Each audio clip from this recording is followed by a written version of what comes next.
Welcome to the Backyard Professor Live.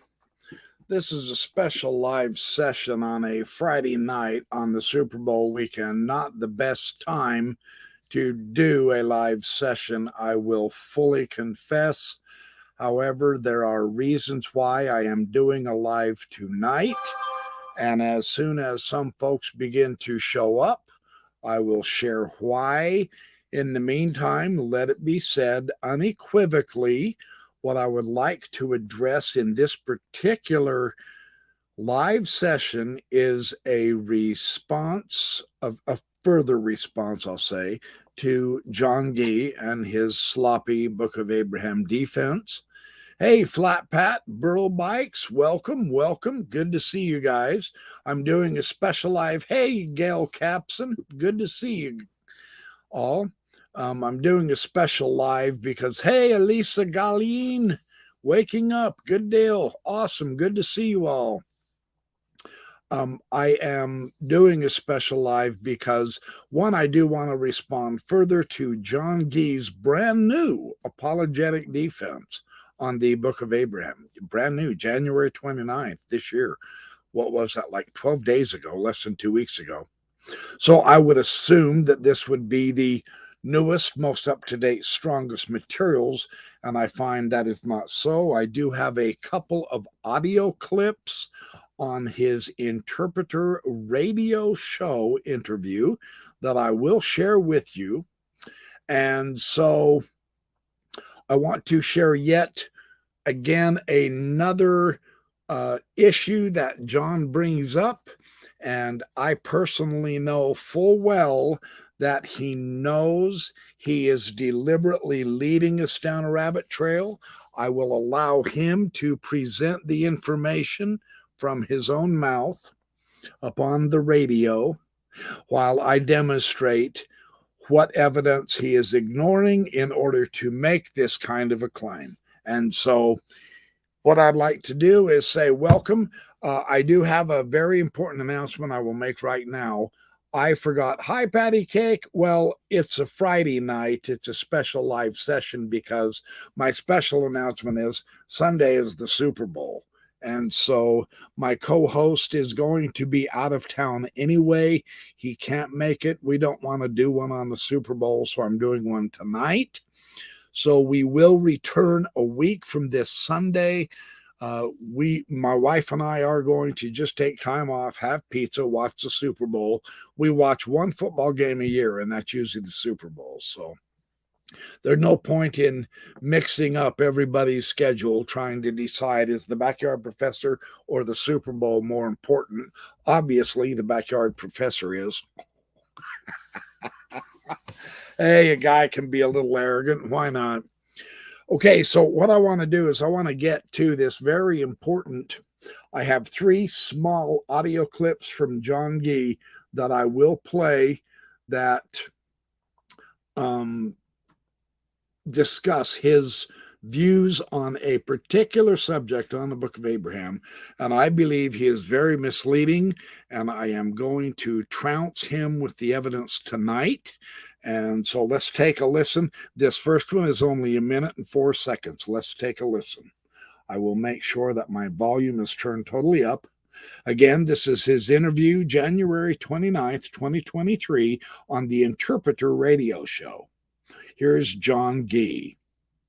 Thanks, John. Okay, and then the next one was about him writing a book by his own hand.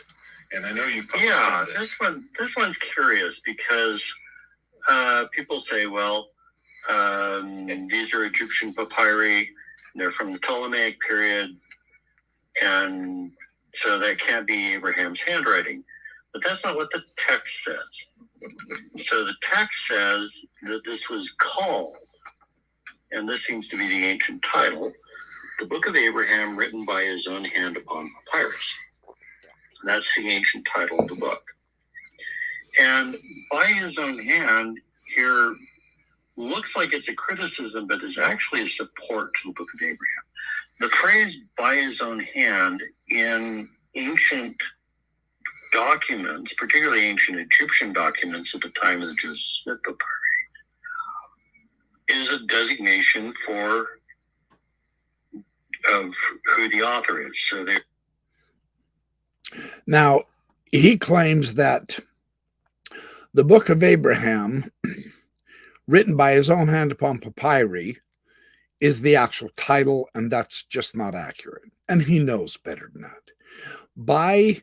Written by his hand upon papyrus, written by his own hand upon papyrus, is Joseph Smith's description, and I have the evidence tonight I will present to you, to the eyewitnesses to the papyri. I find it extremely interesting that apologists make a big whoop-de-doo about eyewitnesses when it comes to the Book of Mormon now, don't they? Yeah, the 3 witnesses, and then later the 8 witnesses. And they really say this establishes the bona fides of what we're talking about.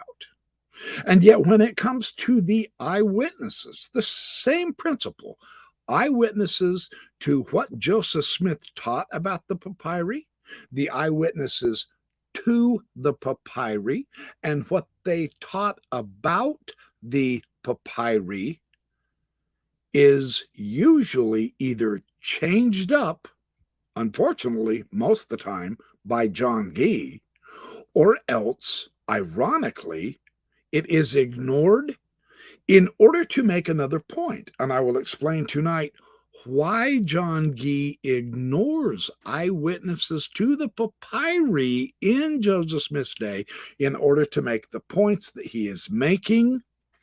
And so I'm not convinced at all that Mormons give a flying flip about eyewitnesses. You notice where his emphasis is in this audio clip. He wants to establish the Book of Abraham as an ancient text, and Joseph Smith be damned if I have to ignore him to get that point in. And yet, amazingly, it's Joseph Smith he's supposed to be defending. Let's take a listen to this second audio clip. I'll play all 3 of these together so that we can get the full vista of what is going on here. There are 3 ways that they designated it. They either say it was made by, or by the hand of, or written by, and that's how they designate the author. So it's the Book of Abraham written by his own hand, means it's Abraham's autobiography. And that's the way the ancient author would express it, and the way an ancient Egyptian would express it. And it happens in a lot of contexts. If you said, we cannot accept this writing because Abraham didn't actually put stylus or pen to this sheet of papyrus from which we got to throw out the book of Galatians, because we don't have the original of Galatians with Paul's statement there at the end either. And that's just, it's a silly argument. Right. So, well, not only Galatians. So Galatians says at the end of in Galatians 6, "Ye see how large a letter I have written unto you with mine own hand." Well, none of the manuscripts of Galatians are in Paul's handwriting, or none of the ones that we have. Exactly. But that doesn't mean that he didn't write it. But you find the same thing in 1 Corinthians, the salutation of me, Paul, with mine own hand. And then you also find it in 2 Thessalonians, the salutation of Paul with mine own hand, which is the token in every epistle, so I write. And then in Philemon, I, Paul, have written it with mine own hand. So this is just a standard way of expressing authorship. Now, it puzzled me at first why John is leading us down this utterly irrelevant rabbit trail of linguistic scholarship in the New Testament when we're supposed to be talking about by his own hand upon papyrus on Egyptian papyri, by Joseph Smith, by Abraham according to Joseph Smith. Notice John is deliberately not sharing with us what Joseph Smith himself said. This is where the irony becomes very strong. So let's listen to this third little quick clip, and then I will show evidence that completely destroys the Mormon apologetic on this, even though they have to go to the New Testament, the other ancient Egyptian records, etc. None of that has any relevance. I'll explain why. And this is very important. So let's get this third audio clip. In an ancient title or an ancient manuscript that just lets you know who the original author is, not describe who happened to write that particular copy of the text. And so rather than a point against the Book of Abraham, this is one for it. And that is decidedly, absolutely false. He is using Hugh Nibley's old apologetic argument, and the problem with that argument is exquisitely simple. Once we learn what the eyewitnesses to the papyri said about the papyri, John says there were copies of copies of copies, and that is fundamentally false. This is so amazing that they need to defend Joseph Smith by ignoring him and leading us down to all sorts of irrelevant trails. So here is my issue that I wish I was very fortunate to be able to acquire from Matt Roper of Farms. The Joseph Smith, you can see the title here. I've already made my own index into all of this. But this is the Joseph Smith Papyri and the Book of Abraham, 1835 to 1856, Basic Historical Information, Preliminary Drafts, September 19th, 1998, wherein at that time, Matt Roper had collected absolutely every single known eyewitness to the papyri, whether in their journals or in a newspaper article or in letters back and forth or direct conversation between Joseph Smith and the person being shown the papyri by Joseph Smith, or whether it was shown by Lucy Mack Smith or one of the other Mormons. These are the direct eyewitnesses. Now, John Gee claims an intimate acquaintance with all of this information that I'm about to share with you, and yet he never brings up the pertinent parts, which is my pleasure to share with you, my audience. So let's take a look at this. And I'm going to go very quickly. I don't want to bore you half to death tonight. I am preparing some extraordinary deep dives back into this magnificent subject. I don't mind repeating this subject over and over again. If the apologists are going to keep trying to defend it, then I will gladly steer them in the much more accurate direction. Okay.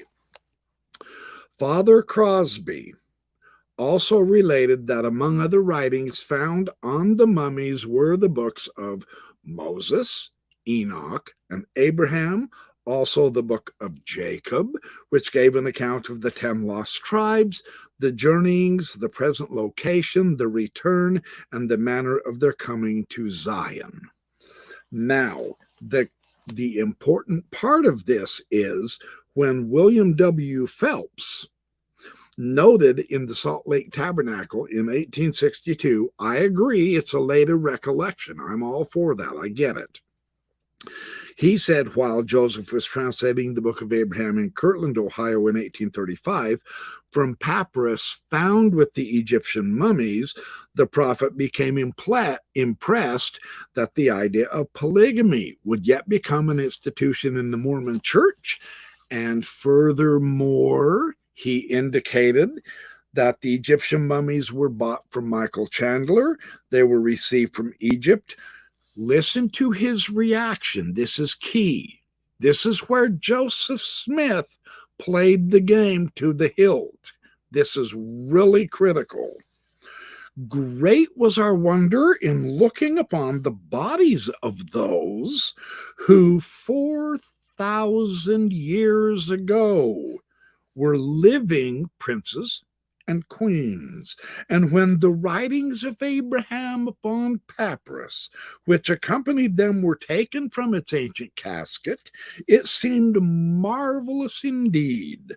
And all rejoiced when the prophet told us these writings would be translated. Yes! Which are now in part the pearl of great price. What I want you to note here is two things. This thrilled the saints, and They knew that these writings, as well as the mummies, were 4,000 years old. Okay, that's one of the critical points of the province of the papyri, which Joseph Smith taught to everyone within the sound of his voice who would ever listen to him on this subject. Again, let me go to the next witness. This is going to be William Appleby. I'm just going to read the part that is pertinent to tonight's discussion. Okay, the male mummy was one of the ancient pharaohs of Egypt and a priest. As he is embalmed with his tongue extended, represents a speaker. The females were his wife and 2 daughters. They, as a part of the writing, has been translated and informs us who they were, also whose writing it is, and when these mummies were embalmed, which is nearly 4,000 years ago. There is a vivid description on the papyrus about the creation. There is also, more accurately, minutely than the account given in the Bible, this creation, and likewise where the idolatrous priest Elkanah attempted to offer up Abraham.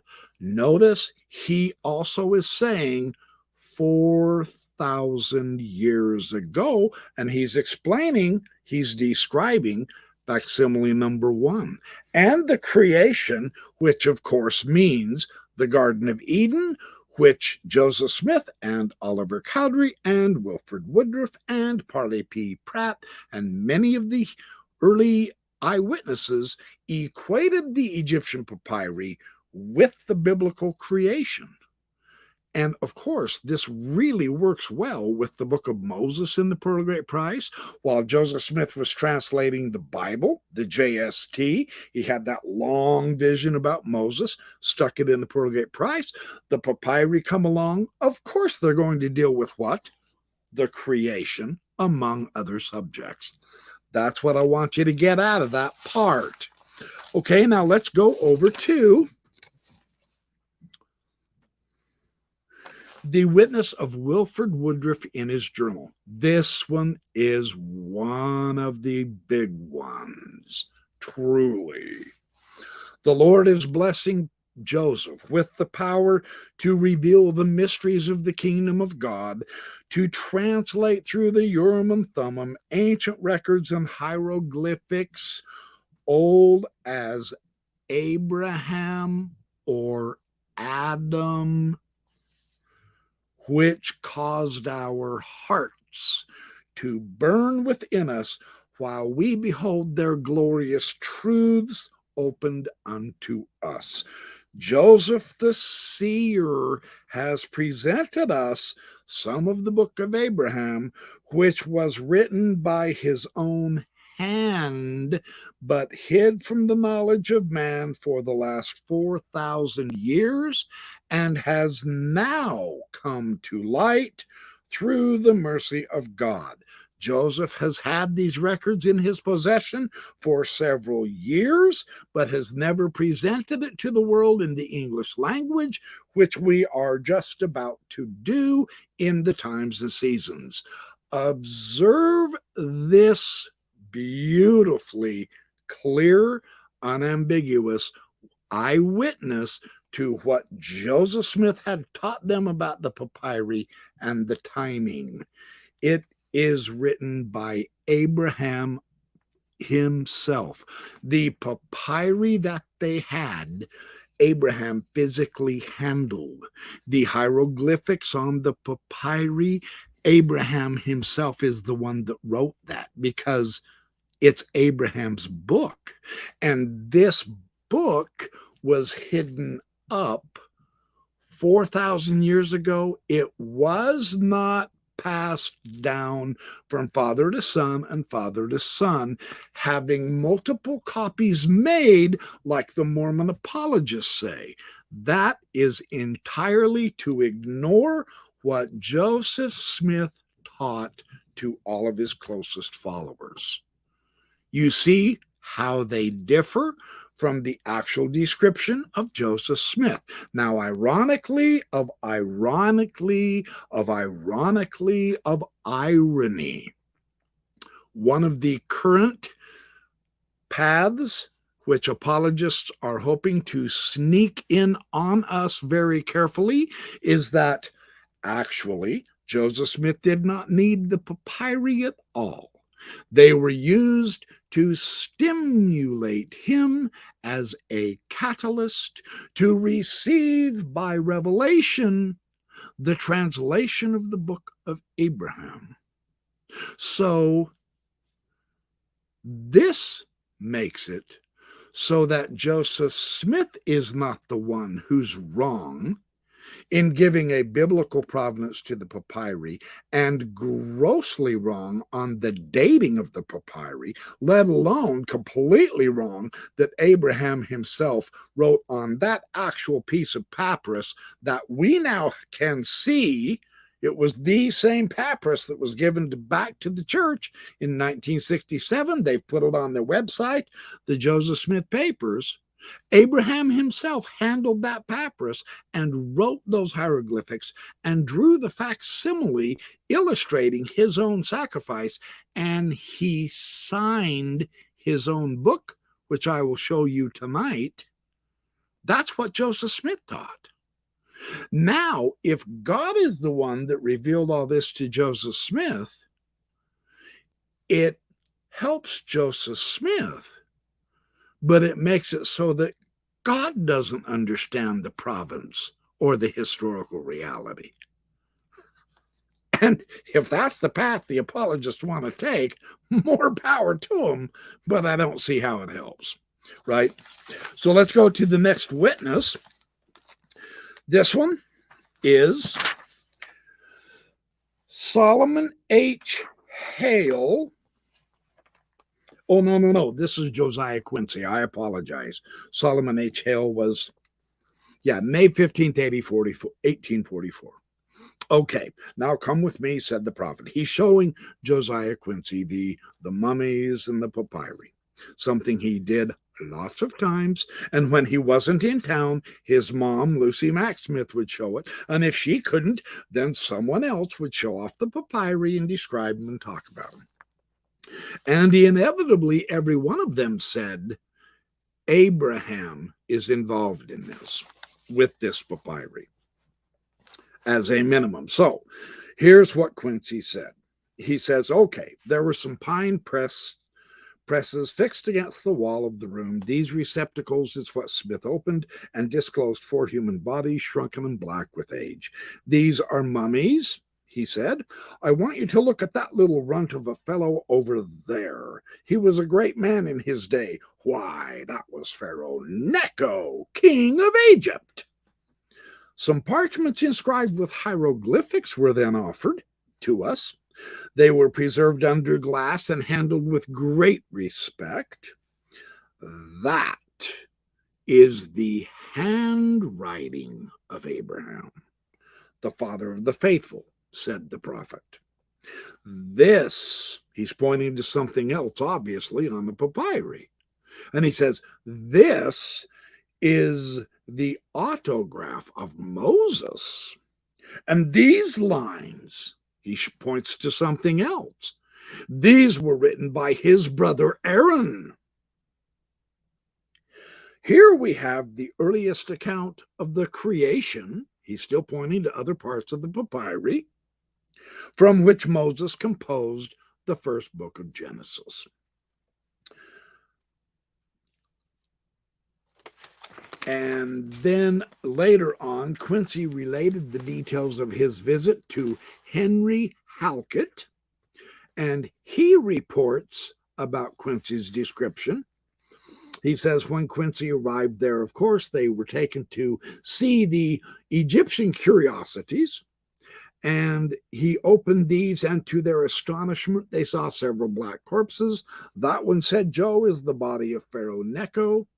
Joe, it seems, had imported the mummies and having taken off the wrappers, had stood them upright in these prefaces. He then opened the little boxes, which are always found about a mummy, and took out some papyrus. This, he said, is the handwriting of Abraham. That one is Moses, and so on. These are hieroglyphics. Nobody can read them but myself. I can read all writing and all hieroglyphics. Joseph Smith claimed to know the hieroglyphics without question, right? So, and they were, he was showing signatures of several different people, including Abraham, okay?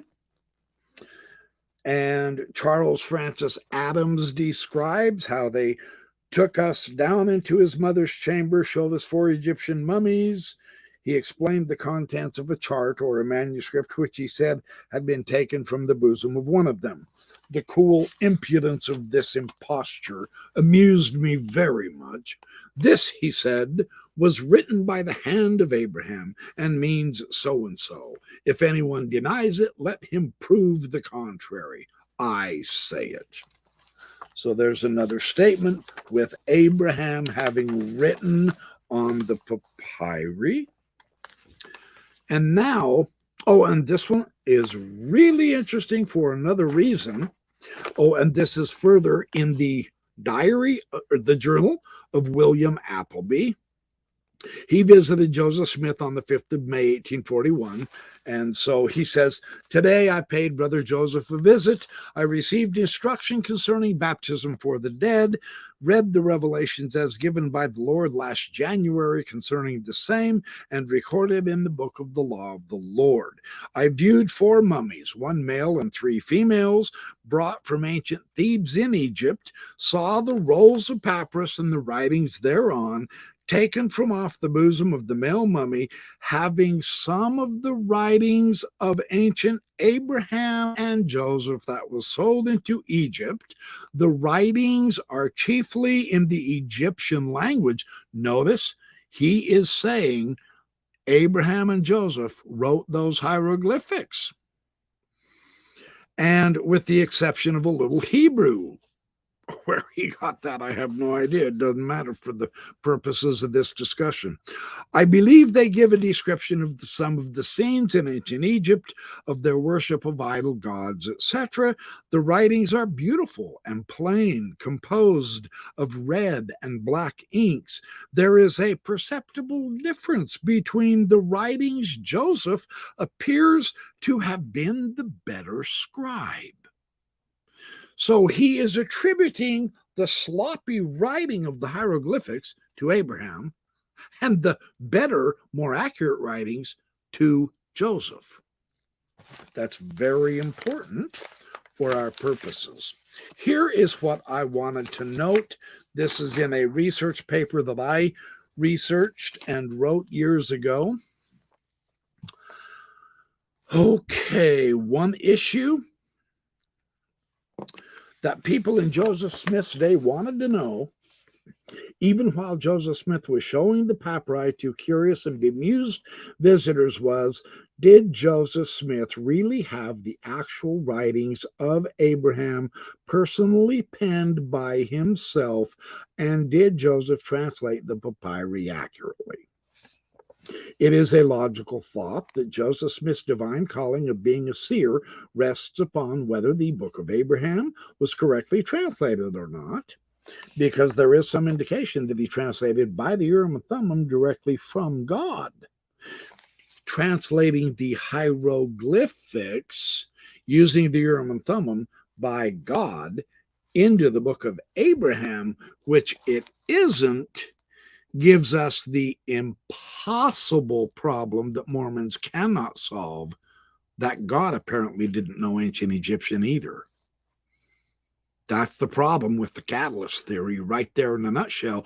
But you have to ignore Joseph Smith's descriptions, which the apologists do. Okay? So cherry picking the evidence does not save Joseph Smith. It does not save the Book of Abraham, and it certainly puts God in a very bad light. you can see why I quit being an apologist, right? Here we go. Wilford Woodruff recorded that the truly impressive thing about the papyri and Joseph Smith having them is that the Lord is blessing Joseph with power to reveal the mysteries of the kingdom of God, to translate the ancient records and hieroglyphics as old as Abraham or Adam. I've already read this. It was written by Abraham by his own hand upon the papyrus.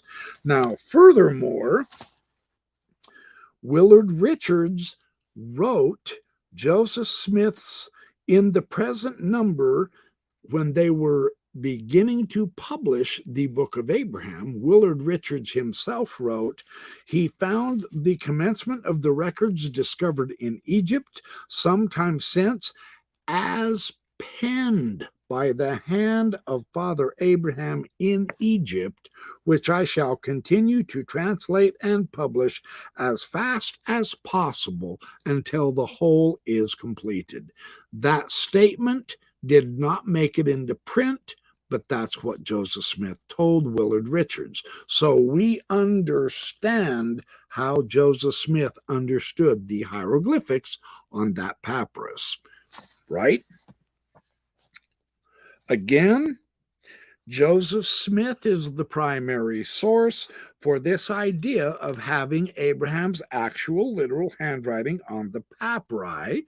What many of his closest followers and associates and believers said and believed shows what he taught them in regards to Abraham and the papyri. If we disregard Joseph Smith as not being credible in order to forestall embarrassment, because we now know that literally everything Joseph Smith ever said about the papyri, about Abraham, about the Egyptian hieroglyphics and their meaning, all of that was wrong. And we now know that. This is what the apologists are trying to save Joseph Smith from. His own ignorance, his own complete being wrong about every facet of this fantastically interesting issue. But in the process, they have to muff up the witnesses and their statements. Now, they don't do that with the witnesses to the Book of Mormon, but they're more than happy to with the witnesses to the papyri. Do you understand why? Because we have the actual papyri. Therefore, we can test Joseph Smith.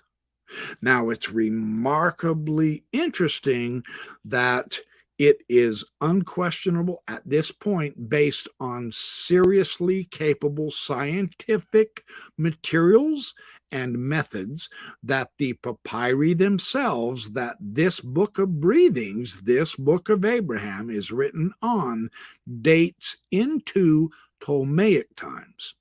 That is approximately 150 BC. Now, the problem here is that Abraham is thought to have lived at a minimum of 1700 BC, and some take him back even back to 2000 BC. That's assuming he existed. The vast majority of careful biblical scholarship really doesn't believe Abraham was a historical period, and that doesn't matter whether you go to the Jewish or the Christian. It's irrelevant. The vast majority of the scholarship just doesn't agree that Abraham was even real. Well, so there's another problem piling on to this very intriguing subject. So there is no physical way Abraham could have written this book on this papyri that we have, because he had been dead for at least 1,000 years. This is why Mormon apologetics and Mormon apologists are now attempting to find parallels with the intermixing of Jewish ideas with Egyptian ideas in the Ptolemaic times, because they know it is untenable now to actually agree with Joseph Smith's literalism that Abraham himself handled this papyri and actually wrote these Egyptian hieroglyphics on it. That's why they keep talking about copies of copies of copies into later times.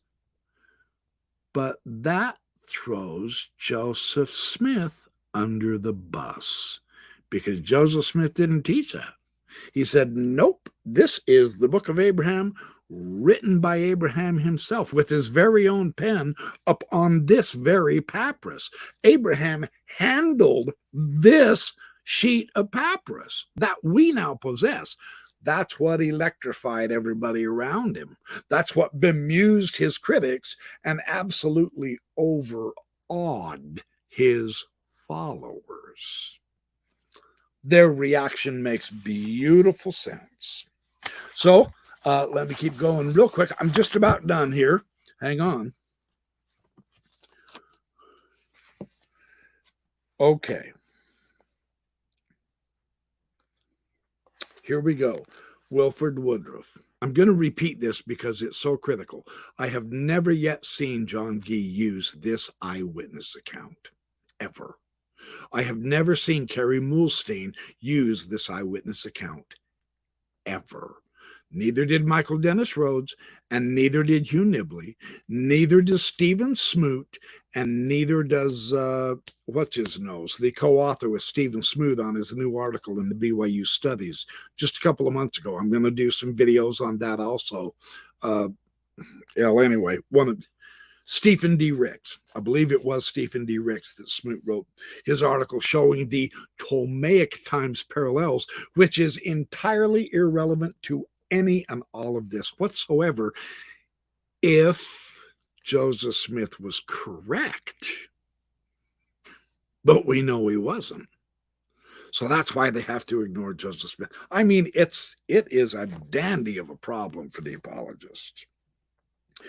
Wilford Woodruff said Joseph Smith taught him that the hieroglyphs are as old as Abraham, and that it was written by his own hand upon papyrus, and it was then hidden from the knowledge of man for the last 4,000 years. Now, the LDS scholar H. Donald Peterson said, why should they not thrill at having his writings of the prophet Abraham in their possession? Indeed, they did. It blew their ever-living minds. This is what gave such clout and prestige to Joseph Smith. Not only did we have the original book written by the patriarch himself, Joseph Smith can translate it. I mean, wow. Before any Egyptian was ever known, this just electrified everybody from across the state borders and within the state itself, whether they were Mormon or not. So a storekeeper noted that by some inexplicable mode, as the storekeeper informed me, this is Henry Caswell's testimony, Mr. Smith had discovered that these sheets contained the writings of Abraham, not copies of the book of Abraham. No, the writings of Abraham. That is very literal. That is what Joseph Smith had been teaching, written with his own hand while in Egypt. That's as literal as it can get. And then Party P. Pratt claimed the record is now in the course of being translated and proves to be a record written partly by the father of the faithful Abraham and finished by Joseph when in Egypt. You notice the literality. That very papyrus that they had, those rolls, were literally scribed, written by Abraham, but finished by Joseph. They took it literally because that's what Joseph Smith taught them. Very interesting. So that's that, and then one more, and then I will get to the actual evidence. Oh yeah, Josiah Quincy. Again, Smith told him that's the handwriting of Abraham, the father of the faithful. This is the autograph of Moses. So we can see the autograph of Moses We're talking the literal writing on that papyrus. That's the autograph. They didn't have photocopiers back then, you guys. That would have been anachronistic. Moses himself autographed it, according to Joseph Smith. Now, of course, today, this is beyond ludicrous to us because of our actual knowledge of the ancient world. But it was not ludicrous to Joseph Smith and those early Mormons. They never saw any incongruity whatsoever in this claim. It thrilled them. I'm making a big hash of this because this is the information that the modern Mormon Egyptologists and apologists have to ignore, and yet they know it exists, and they know it destroys their argument, and they know that Joseph Smith is out to lunch in his claims. But they're trying to save Joseph Smith. So they have to do it by ignoring what he said. I mean, wow. That is just crazy beans. I wouldn't want to be in their shoes. And these lines were written by his brother Aaron. So, Theodore de Variat, one of the very first Egyptologists who took issue against Joseph Smith's translation as early as 1855, this was the information he had. He said the papyri are considered by the Mormons as autobiographical memoirs of Abraham. The Mormons regard as writings from the hand of Abraham. In other words, he had quill, and he wrote it with his own hand, the Egyptian hieroglyphics, on that very papyri. That's what they understood. Now, here's the significance of the evidence, which is absolutely some of the most stunning stuff I have ever seen. I've shown this in one of my earlier videos, and let me see if I can get this out correctly. I've got this taped into my great big mammoth text of the Joseph Smith papers with absolutely all of my Egyptological articles and diagrams and charts and pictures of papyri. I'll see if I can do this gracefully. I don't know if I can. The reason we know that Joseph Smith thought this particular hieroglyph was the signature of Abraham is because he called it Abraham when he was dictating to his scribes, when he was translating this facsimile. That's why we know he thought there's the signature of Abraham. This is not guessing. We know where he pointed. And this is so amazing how this works. Let me see if I can do this for you. Oh, probably not. Hold on. I'm going to do this anyway. There we go. That little box, you can see there's the signature of Abraham, that little box. And there, oh, my fingers are over it, right? Oh. Oh, shoot. Right there below my hand. Right there below my hand up on paper. They identified that figure as Abraham. And it is that little tiny square box, the lower square box, the signature of Abraham. That's how we know Joseph Smith identified it as the signature of Abraham. I will talk to him in a little while. So, the evidence shows that Joseph Smith believed in the literality of the signature of Abraham, the handwriting of Abraham, etc. There were not copies of copies of copies. It was hidden from the rest of the world for 4,000 years. That's what Joseph Smith taught his followers, and that's what his followers taught everybody else. Who else but Joseph Smith is going to teach him that?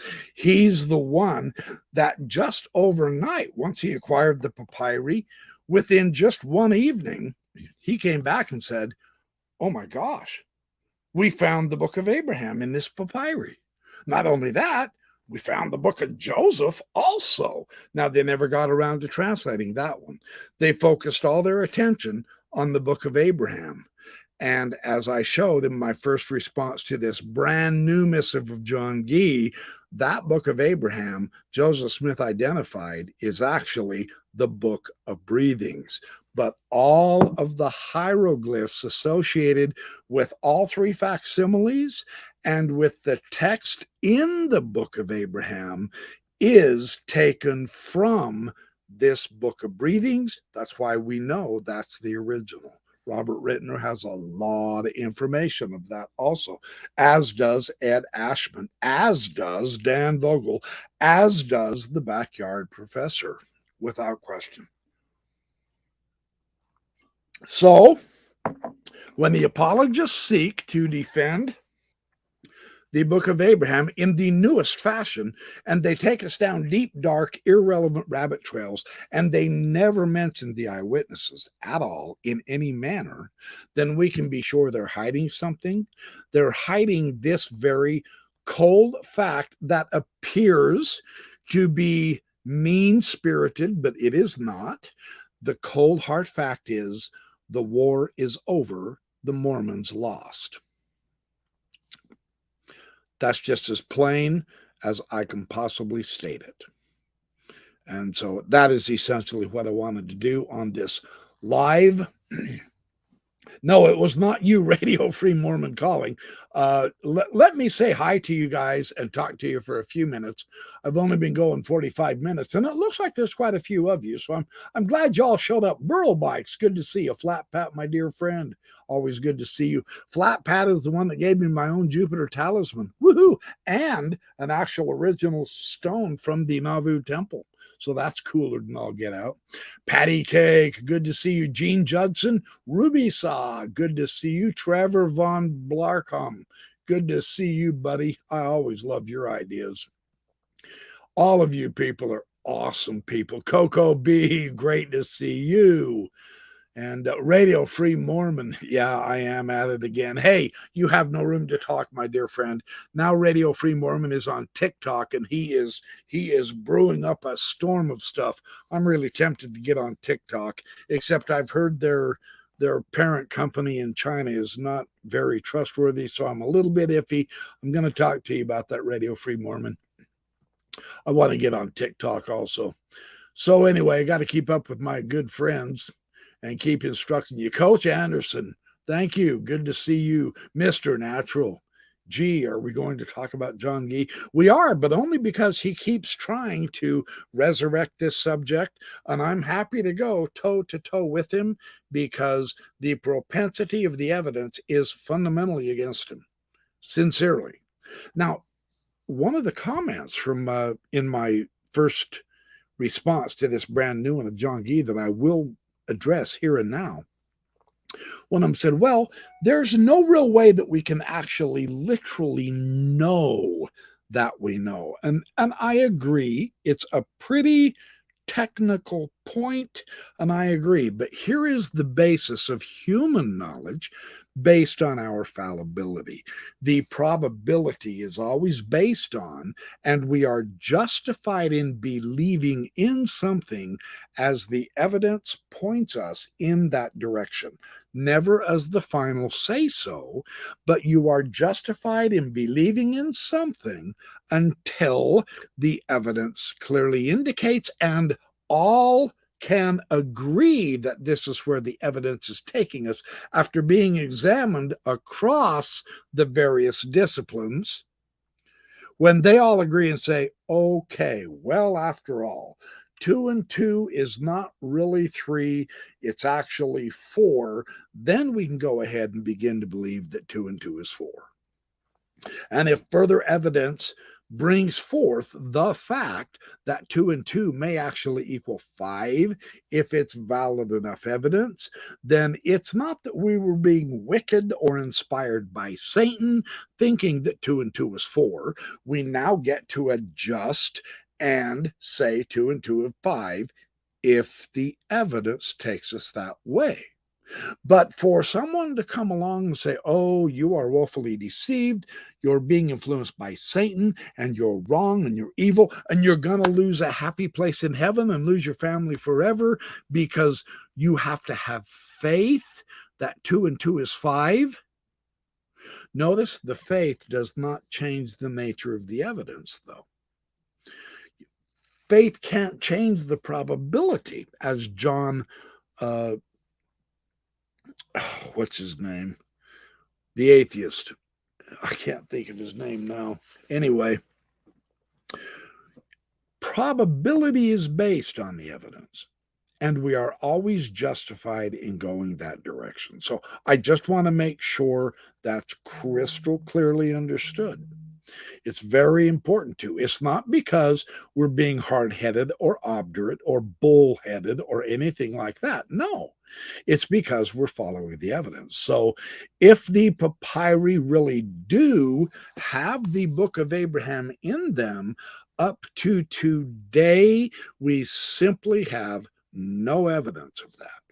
There is no biblical provenance to the papyri or the facsimiles or any of that, and therefore we are justified in saying, well, we don't accept it as Mormonism presents it for now. And the Lord can't possibly get mad at us for that, because if he really thought it was important, he could easily present more information so that it changes the evidence so that we can change our minds. That's how this works. Because we are fallible human beings, we can't get the whole picture. We're virtually forced to follow as best we can the evidence. And I promise I have a very powerfully excellent, clear-minded lawyer, dear friend of mine in the chat right now, Radio Free Mormon, who will back me up on this. Definitely. So anyway, yes. So I just wanted to get that off my chest. Also, yeah, you guys, yeah, Abraham's signature is very collectible. So I'm enjoying doing these, you guys. I'm sorry I'm not going to be on Sunday, but I am. Oh, hey, Dan Vogel. Good to see you. Dan and I are planning a series together again, coming up here in a little while. Hope your book is going well. He's working on the index to his new book, which we are all going to want to read, I can assure you. It's going to be a slam dunk. DC, welcome, welcome, Coco B. Yeah. Heather Reddick, great to see you. Patty K. Oh, Mormon Yeshiva, good to see you. Yes. So then where did he come up with the content for his descriptions of the facsimiles? At this point, it's based on biblical provenance. So I would argue it is the Christian Protestant materials in his environment. I'm willing to see other materials as well. Radio Free Mormon and Bill Reel has discussed just recently the serious impact of Dartmouth College on Joseph Smith. And in fact, John DeLynn also did a podcast on that very subject a month after Bill and RFM, and Dartmouth College may be a point, but we will talk more about that. Absolutely. That'll make a fun new video coming up for that. Fundamentally so. So anyway, this is such a fun topic for me personally. I never get tired of talking about this topic. In a way, it is a disaster for the apologist to continue trying to defend this stuff. I get that, yeah. But in another way, it's really quite pleasant because it forces the rest of us to once again keep it fresh in our minds and to once again review across a broad spectrum the nature of the evidence and to utilize the new information brought forward by new Egyptological research, my particular new area of expertise. I am so fortunate to getting to know this man is the Egyptologist Thomas Meckes, whose brand new book on the hypocephalus is absolutely delightful. He goes through over 100 of them, translating out every bit and piece and part. And it's gotten good book reviews. And I will be doing videos on this without question. He has done an article, or at least he has reviewed an article, which shows all of the various different types of analysis of Joseph Smith's explanations in the facsimiles and why they do not match up Egyptologically. Now, this is what the comment was trying to say to me. It was saying, well, we don't know if Egyptologically it has the last word. This is so true. We don't. But we do understand that Joseph Smith was approaching it Egyptologically. He claimed to know the translations. He claimed to understand the hieroglyphics. He identified specific hieroglyphics in the facsimiles to mean such and such, or else such and such. No one agrees with that. Now, this is astonishing, because when I say no one, I am not kidding. When even the Mormon scholars translate in a scholarship mode, I'll call it, when they translate the facsimiles and the hieroglyphs and the Egyptian Book of Breathings, they never find anything about Abraham either. They agree with the Egyptologists. But then when they're off at BYU Idaho or BYU Hawaii or whatever, and they're talking to their Mormon audience, then they turn around and say, oh yeah, Joseph Smith got it pretty much all right, at least 95% correct. We're in good shape. Okie dokie, Joseph Smith's a true prophet. It's a two-edged sword, and they want their cake and eat it too. And fundamentally, I can't trust that hokey methodology. They'll talk scholars and scholarship with the scholars, trying to woo them. But when they get to the Mormon audience, they go into straight Mormonese and they fall flat on their face and break their nose, and they don't even know it. So, that's the way it is. That's what they do. So anyway, that's pretty much all that I wanted to cover, you guys. It looks like you're having fun talking. I'm not trying to cut you off of this fun. Yeah, Dan's saying I've been working on the index. I get it, man, but I'm telling you, we're going to sing your praises to the high heavens, and I don't mean just the third small heaven. Anciently in antiquity, some groups had 3 heavens, some had 7 heavens, some had 365 heavens. Dan Vogel, I'm putting you way up above even those, so don't you sweat it, pal. Your reward shall be great, because we're going to buy your book, and we're going to have you on here, and we're going to be talking about your book, etc. All kinds of fun subjects with Dan Vogel. Keep us in your sights, folks. Hey, Scott Weed, welcome, my friend. Good to see you. Hey, Tiger. Yeah. Good to see you too. All right. I am going to go, though. It is Friday night. I do have quite a bit of work to do. It's been a long week. I want to try to clear the deck so that I can enjoy a Super Bowl. I think tomorrow, I might do some recordings tomorrow and begin posting them. But don't forget the backyardprofessor.org. I've got some new information on there that you'll want to see right there. Please subscribe if you would, because I am continually attempting to upgrade that at all times, and there's a lot of fun responses there for you to look at, which is nice. So hopefully you'll get to that, and I'm going to call it good. I apologize if I'm going to. Yes, we're going to talk about priesthood restoration. Dan Vogel and I are definitely going to do that in a series of videos, no question about it. I just hit like. Thank you, RFM. Please hit the like button if you guys would. It does help the demographics. Yeah, I get it. It's sort of hokey somewhat, but we really do try, all of us. I mean, Dan Vogel, myself, RFM, Bill Reel, John Dehlin, we all try to give you excellent material and research, and we work our butts off, and we're not complaining and we're not bragging. We're just saying, look, this is fun for us, and it's delightful to share it with you. It's fun to be able to help people sort through all this stuff too, seriously. So it's a good time. Chiefs, Kerry, is that who you're going with, RFM? The Chiefs. I like them. I do. I think my wife picked them, though. My wife and I like to pick opposite teams just so we have a neener, he made a touchdown, or yeah, that moron fumbled, or whatever. We get to have pizza, and then afterward, if one of our teams lose, we have a pizza fight or whatever. So I think I'm going to be pulling for the Eagles because my wife took the Chiefs. We'll see. It'll be fun. Nonetheless, it'll be fun. I'm not going to care which one wins because I like them both. I'll put it, see, there's the advantage, right? Oh, that's cheating. Yeah, it is. I agree, but that's the way it works. So no question. No. Oh, hey, thank you, Heather. Refreshments on patty cake and Heather tonight. Well, don't worry about remembering half of what you hear, Coco B, because you can watch it over and over and over again and take notes and all. That's the beauty of this stuff being recorded into videos.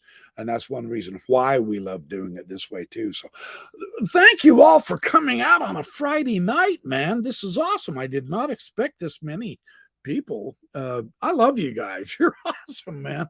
This is a lot of fun. So okay, thank you. Thank you for hitting the like button. I do appreciate that sincerely. So, okay, Heather, come on over. We'll watch the game together. The nice thing is we're getting Papa Murphy's pizza. It's the kind that they build and you take home and cook, but we always add extra toppings. So our pizzas are like that thick and that big around, you know. So we have fabulous pizza. So absolutely, pizza party, double the entertainment, double the fun. I love it, man.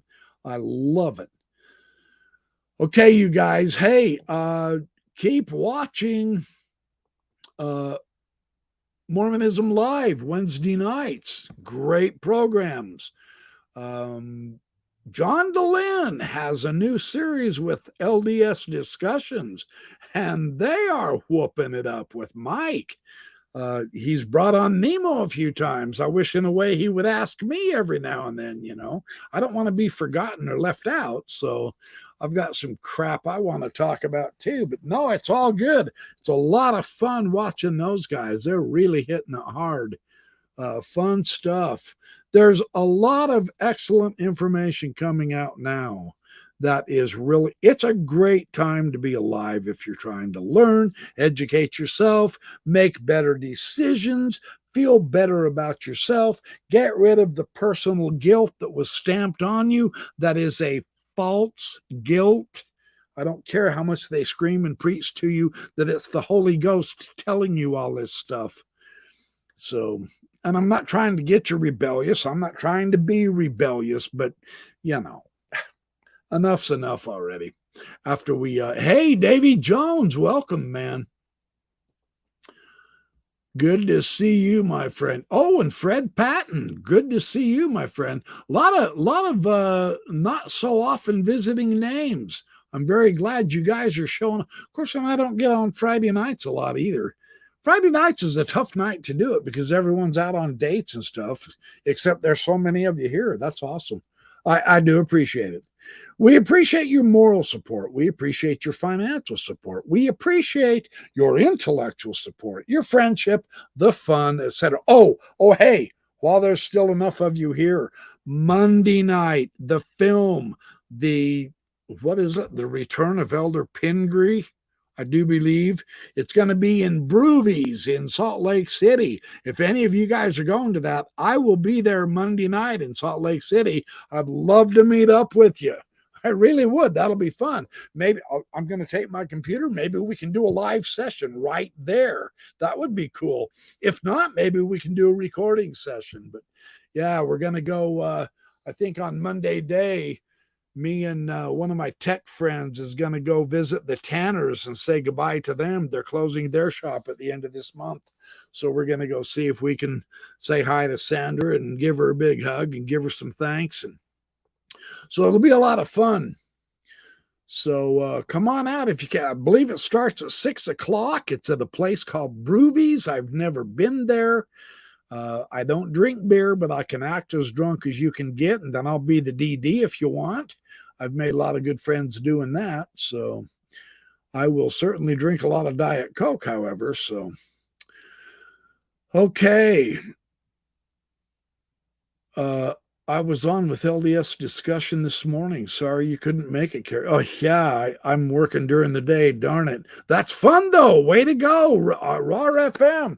LDS discussion and I are in the process of putting together some videos together also. So it's all good. I mean, we're all kind of making the rounds. I've contacted Nemo, and him and I are going to get together as well. I will have more with Trevin from BYU, the BYU scholar, and I will have more with my good friend Charlie Harrell, and I will have more with my dear good friend Dan Vogel. So there's a lot of stuff in the works. So good for you. Yeah, that's awesome, man. It's fun. Do not forsake me, oh my darling. No, no, nevermore for you. Wouldn't think of it. Yeah, the hardest working man in Mormon radio, RFM. Let's give him a bravissimo, bravissimo. Yeah, yeah. Take a bow, Bubba. You are worthy. You are worthy. We pronounce worthiness upon thy head, and we crown you with our iPhones. Bonk. Yeah, that's fun stuff. Okay, you guys. Lots of fun tonight. Hey, that's what a Friday night's fun is for. So I've said my piece. I've been here for 1 hour, so I'm going to call it good for now. Thank you. Oh, Tim Rathbone, good to see you, bud. Hope I said hi to you. I will be back, not this Sunday, but next Sunday. I may even be back during the week next week. You never know. I know I've been talking to so many people, and we want to try to get stuff rolling. I may start doing 2 live sessions, squeezing them in there periodically. If nothing else, watch for my recordings as well, because I'm doing lots of recordings. I'm going to be doing a New Testament series with Trevin, and he is the real deal. He is a genuine biblical scholar, which is really cool. It's going beyond what I was hoping for. I'm going to do some more real excellent church history with Dan Vogel, who is the real deal. So that goes beyond my wildest expectations. I mean, things are just hopping like crazy around here, which is always a good thing, because we intend and aim on giving you your money's worth, baby. Yeah, baby. Ooh, Mark Crispin isn't here yet. Yeah, baby. That's for Mark. You got to keep Mark happy. So, okay, you guys. I do appreciate all of you. I'm going to head out. You guys, yeah, right. Good point, Dan Bogle. Yeah, baby. Heather Reddick's got it down. I like it. Yeah, baby. Boy, we're going to combine all kinds of crazy crap if we're not careful. I'm going to have to start wearing crazy t-shirts like Radio Free Mormon does. Or else making some spectacular slides like Dan Vogel does. Okay, you guys. Hasta la vista. Remember, be good, do well, have fun, work hard, sleep nice, and I will catch up to you. Oh, yeah, nice. He says, I picture Carrie on a Harley in my dreams. You keep dreaming, and hopefully that'll come true, and I'll come and get you. We'll get you on a Harley. We'll go nab Dan Vogel and get him on a Harley, and then go nab Bill Reel and John DeLynn, and we can become the Mormon Hells Angels, baby. We could cruise the country spreading the good word. Woohoo! That would rock, wouldn't it? Oh, yeah, Coco B. Stop reading the comments and sign off. Yeah, well, I'm having a ball with you guys, so I don't get to personally talk with you so much. So, all right, yeah, I did say goodbye about 8.5 hours ago. So, well, yeah, we'll try to, Coco B. Yeah, look forward to it, baby. You betcha, Vogel. You are so on the agenda, Bubba. Longest sign off ever. Yes, I've got to set some kind of record for something. Okay, now you're starting to offend me. Shake not thy gory locks at me. 'Tis not me. I'm going to set a world record. Yeah. Holy cow, they're hot rodding out there on the street. They must be celebrating. Hey, it's always great, Trevor. Thank you for showing up. I always enjoy your comments in the chat on Mormonism Live, and I love them here. So, Telestial Angels, Scott Weed says, now we're better than Telestial. We are Celestial Angels. We're taking over the heavens, too. Yeah, baby. We've got the priesthood power. Dan Vogel and I is going to demonstrate that the Mormons don't. So that must mean someone else does. We have it. Yeah, baby. Okay, you guys, really, for real, this is me signing off now. I have so appreciated being with you. I enjoy this. Yeah, the long kiss goodnight. Mwah! And you are correct. Radio Free Mormon Macbeth. Yes. He's my Shakespeare, man. I'm just saying, you know. Tobanquo. Yeah, Tobanquo. That is correct. When the sign off is longer than the show. Ooh, well, it's not that long. It's only been 11 minutes. Calm down, people. You know, I could keep signing off for the next 4 hours. It's Friday night. I don't have to go to work tomorrow. Oh, but wait, I've got to get my rest to get down into Salt Lake on Monday night, where I hope to get to meet some of you. That would be cool. BYU on a roll. Oh, yeah, we love it. Okay, the people are going to watch this and they're going to say, who is this dingaling? I never want to watch him again. So, okie dokie. Are you? All right. Well, you're saying you're loving it. So, I hate to leave you. You're my family. You're my family. Don't go. Oh, wait a minute. I've got a reputation. I shouldn't act like a complete dipwad. All right. Hold on. Here, maybe I could put my earphones on correctly and look a lot more professional. And then this way people will take me seriously. Yeah, now that's a sign off, right? Oh, wrong eye, you say? There we go. There's the eye patch. Oh, anyway. All right. Hey, I got to stop. I'm starting to do stupid crap. My wife's going to just shake her head and go, oh my gosh. Okay. Well, this is it. Yep. Group hugs. Thanks, all you guys. We will catch up to you soon. Don't forget videos and recordings and more lives and on and on and on. I really am going to go now. I feel terrible about this, but I will get over it. Here, have a nice ending. I love y'all. See you soon. Woohoo!